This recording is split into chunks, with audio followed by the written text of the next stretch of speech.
परमानंद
कल की कथा में सुने भगवान कह रहे हैं कि जागृत, स्वप्न और सुषुप्ति ये तीनों अवस्थाएं सत्वादि गुणों के अनुसार होती है और बुद्धि की वृत्तियां हैं। ये सच्चिदानंद का स्वभाव नहीं है। ये जो आत्मा है उसका स्वभाव नहीं है, ये बुद्धि की वृत्तियां हैं। और जैसा गुण उस तरह के ये जागृत, स्वप्न और सुषुप्ति अवस्थाओं में उसके अनुसार होती है।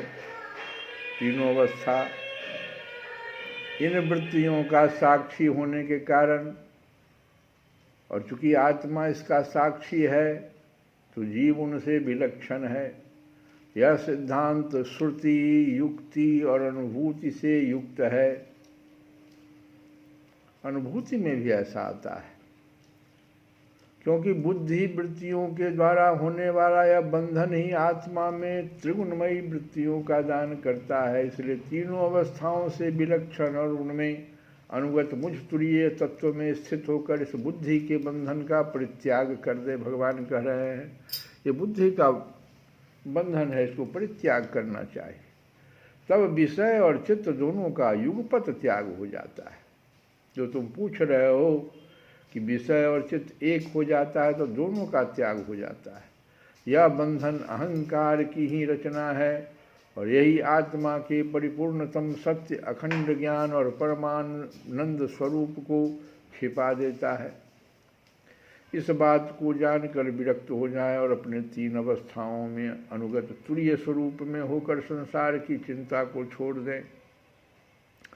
जब तक पुरुष की भिन्न भिन्न पदार्थों में सत्यत्व बुद्धि, अहं बुद्धि और मम बुद्धि, ये तीन प्रकार की बुद्धि हो गई। एक सत्यत्व बुद्धि होती है, एक अहं बुद्धि हो जाती है और एक मम बुद्धि। तो जब तक पुरुष की भिन्न भिन्न पदार्थों में सत्यत्व बुद्धि, अहं बुद्धि और मम बुद्धि युक्तियों के द्वारा निवृत्त नहीं हो जाती, तब तक वह अज्ञानी यद्यपि जागता है तथापि सोता हुआ सा रहता है। जैसे स्वप्नावस्था में जान पड़ता है कि मैं जाग रहा हूँ। आत्मा से अन्य देह आदि प्रतीयमान नाम रूपात्मक प्रपंच का कुछ भी अस्तित्व नहीं है। इसलिए उनके कारण होने वाले वर्णाश्रम आदि भेद, स्वर्ग आदि फल और उनके कारणभूत कर्म, ये सब के सब इस आत्मा के लिए वैसे ही मिथ्या है जैसे स्वप्नदर्शी पुरुष के द्वारा देखे हुए सब के सब पदार्थ।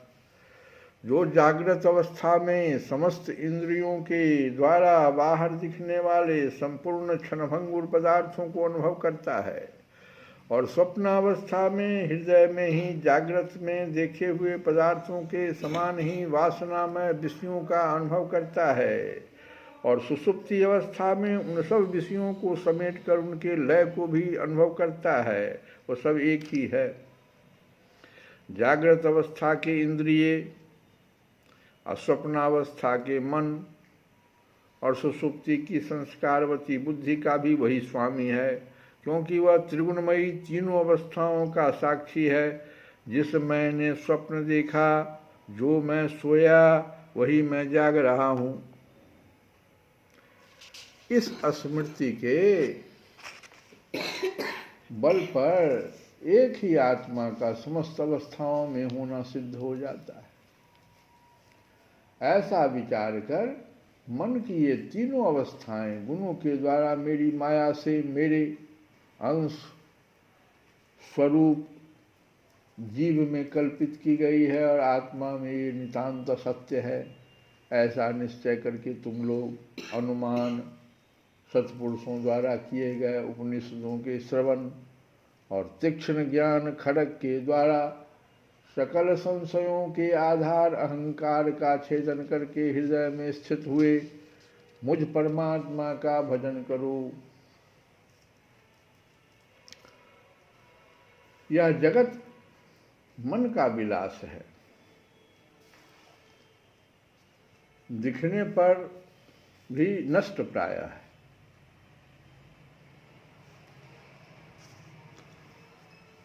अब इसको समझा रहे हैं अलात चक्र से। यह जगत मन का विलास है, दिखने पर भी नष्ट प्राय है। तो अलात चक्र किसको कहते हैं? लुकारियों की बनेठी, लकड़ी में कपड़ा उपड़ा लपेट के तेल लगा करके उसमें आग लगा दो, लुकारी हो गया, और उसको चारों ओर ऐसे ऐसे घुमाओ। तो अलात चक्र के समान अत्यंत चंचल है। जैसे क्षण क्षण में वो बदलता है, जैसे पंखा क्षण क्षण में अपना जगह बदलता है, अत्यंत चंचल है और भ्रम मात्र है, ऐसा समझ। ये मन का विलास है, संसार जो है मन का विलास है। ज्ञाता और ज्ञेय के भेद से रहित एक ज्ञान स्वरूप आत्मा ही अनेक सा प्रतीत हो रहा है। यह स्थूल शरीर, इंद्रिय और अंतःकरण रूप 3 प्रकार का विकल्प गुणों के परिणाम की रचना है और स्वप्न के समान माया का खेल है। अज्ञान से कल्पित है ये जो स्थूल शरीर है। इसलिए उस देहादि रूप दृश्य से दृष्टि हटाकर और तृष्णा रहित इंद्रियों के व्यापार से हीन और निरीह होकर आत्मानंद के अनुभव में मग्न हो जाए। हम शरीर नहीं है, आत्मा। देहादि रूप दृश्य से दृष्टि हटाकर और तृष्णा रहित इंद्रियों के व्यापार से हीन। इंद्रियों का क्या काम है? सिर्फ तृष्णा, कामना। तो व्यापार कर रहा है, वहां से हट जाइए और निरीह होकर आत्मानंद के अनुभव में मग्न हो जाए। यद्यपि कभी कभी आहार आदि के समय यह देहादिक प्रपंच देखने में आता है, तथापि यह पहले ही आत्म वस्तु से अतिरिक्त और मिथ्या समझकर छोड़ा जा चुका है। इसीलिए वह पुनः भ्रांति मूलक मोह उत्पन्न करने में समर्थ नहीं हो सकता। देहपात पर्यंत केवल संस्कार मात्र उसकी प्रतीति होती है। जैसे मदिरा पीकर उन्मत्त पुरुष यह नहीं देखता कि मेरे द्वारा पहना हुआ वस्त्र शरीर पर है या गिर गया, वैसे ही सिद्ध पुरुष जिस शरीर से उसने अपने स्वरूप का साक्षात्कार किया है वह प्रारब्धवश खड़ा है, बैठा है या दैववश कहीं गया या आया है, नश्वर शरीर संबंधी इन बातों पर दृष्टि नहीं डालता। कल की कथा में हम लोग इसको बड़ा अच्छा उस राजा की कथा से समझाए थे कि कैसे संत को बुलाया, बार बार उनको भगा देता था, निकाल देता था, लेकिन उन पर कोई प्रभाव नहीं, उनको शरीर थे ही नहीं। सिद्ध पुरुष थे ना, और सिद्ध पुरुष जिस शरीर से उसने अपने स्वरूप का साक्षात्कार कर लिया था उस संत ने, कोई प्रभाव नहीं। इसलिए अपने आरंभक माने बनाने वाले कर्म जब तक हैं तब तक उनकी प्रतीक्षा करता ही रहता है। परंतु आत्म वस्तु का साक्षात्कार करने वाला तथा समाधि पर्यंत योग में आरूढ़ पुरुष स्त्री पुत्र धन आदि प्रपंच के सहित उस शरीर को फिर कभी स्वीकार नहीं करता। ये शरीर आपको प्रारब्ध के अधीन है, कुछ आपने किया, इसलिए कहते हैं यहाँ पर अपने आरंभक माने बनाने वाले कर्म हमारे। इस शरीर को बनाने वाला कोई कर्म हमारा प्रारब्ध बस मिल गया ये शरीर, तब तक तो प्रतीक्षा करना ही पड़ता है। परंतु आत्म वस्तु का साक्षात्कार करने वाला जब इसी शरीर से वो आत्मा का साक्षात्कार कर लेता है तो समाधि पर्यंत योग में आरूढ़ पुरुष स्त्री पुत्र धन आदि प्रपंच के सहित उस शरीर को फिर कभी स्वीकार नहीं करता, अपना नहीं मानता। जैसे जगा हुआ पुरुष स्वप्नावस्था के शरीर आदि को बाली को भगवान कह रहे हैं कि कहो तो मैं तुमको शरीर दे दूं। क्या कहा बाली ने? नहीं, अब मुझे नहीं कुछ चाहिए। सनकादि ऋषियों, मैंने तुमसे जो कुछ कहा है वह सांख्य और योग दोनों का गोपनीय रहस्य है। मैं स्वयं भगवान हूं।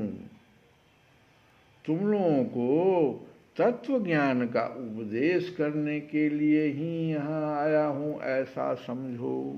तुम जो पूछे कि आप कौन हैं, हे विप्रवरों, मैं योग, सांख्य, सत्य, रित कहते मधुर भाषण, तेज, श्री, कीर्ति और दम, इंद्रिय निग्रह, इन सब की परम गति, परम अधिष्ठान हूँ।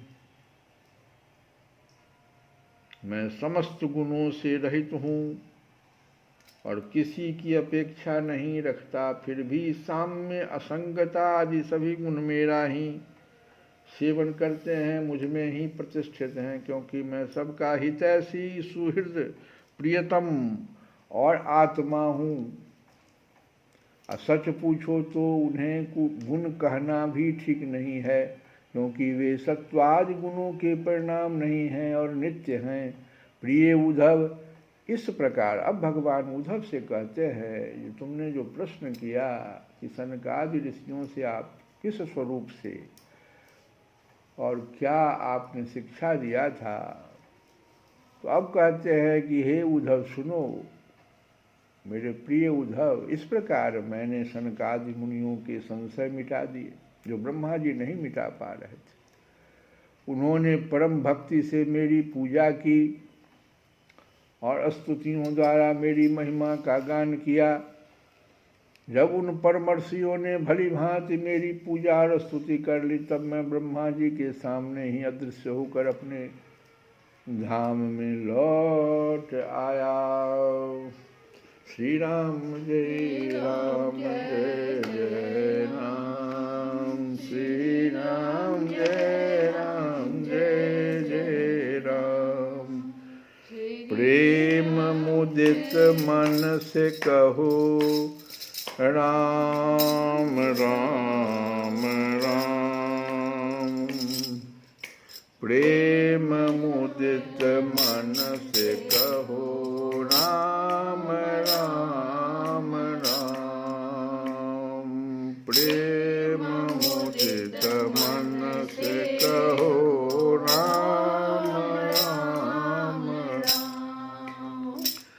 श्री राम राम राम, श्री राम राम राम। प्रेम मुदित मन से कहो राम राम राम।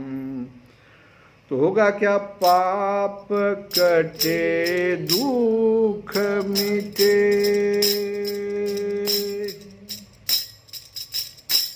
ओ पाप कटे दुख मिटे, लेके राम नाम। प्रेम मुदित मन से कहो राम राम राम। भव समुद्र सुखद नावे, ये संसार एक समुद्र समझो, तो भव समुद्र सुखद नाव, एक राम नाम। भव समुद्र सुखद नाव, एक राम नाम।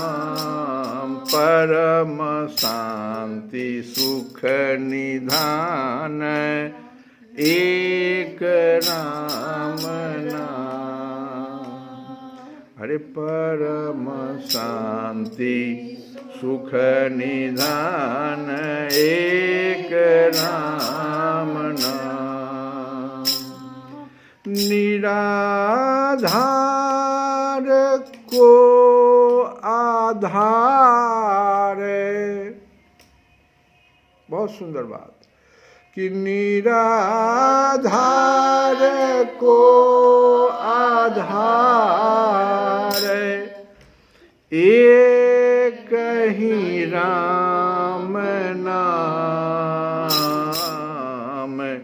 राम राम राम श्री राम राम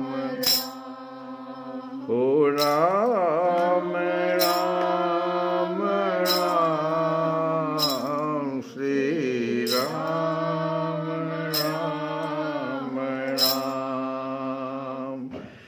राम राम राम श्री राम राम राम। प्रेम मुदित मन से कहो राम राम राम। प्रेम मुदित मन से कहो राम राम राम। श्री राम राम राम श्री राम राम राम श्री राम राम रे। प्रेम मुदित मन से कहो राम राम राम।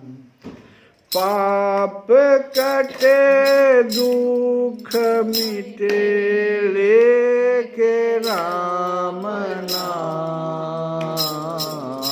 पाप कटे दुख मिटे लेके राम नाम। प्रेम मुदित मन से कहो राम राम राम। ओ श्री राम राम राम श्री राम राम राम। श्री कृष्ण गोविंद हरे मुरारे हे नाथ नाथ